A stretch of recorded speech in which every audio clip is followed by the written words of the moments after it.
Pasqua e Pasquetta blindate per il coronavirus.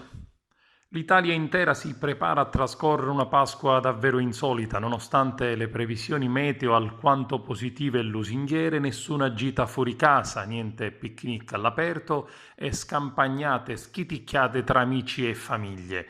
L'emergenza Covid-19 è ancora un pericolo per la popolazione invitata a non uscire di casa e non frequentare strade, parchi e giardini pubblici che saranno presidiati anche ad Agrigento con numerosi posti di blocco. Previste pattuglie in tutte le direzioni e soprattutto verso il mare, le spiagge e le zone di campagna per fermare la fuga verso le seconde case.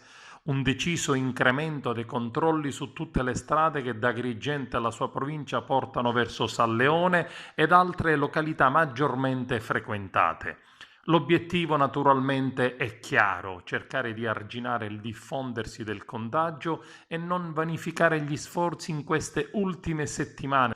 I blocchi saranno ovunque dove insistono aree naturalistiche attrezzate con tavolini e aree di soste al verde, in campo carabinieri, polizie e polizia locale, polizia provinciale, la guardia di finanza e capitaneria, un vero e proprio muro in divisa a sbarrare ogni accesso verso le strade. Le sanzioni amministrative per chi non si attiene alle disposizioni governative sono salatissime.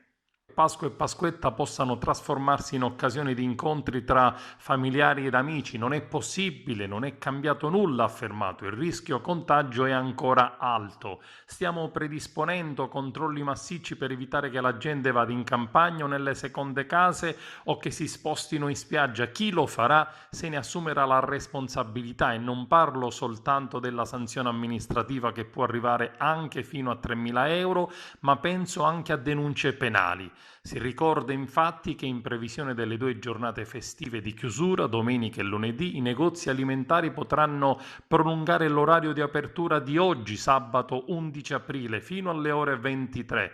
Lo ha disposto il presidente della regione Nello Musumeci con una circolare a firma del capo della Protezione Civile regionale Calogero Foti.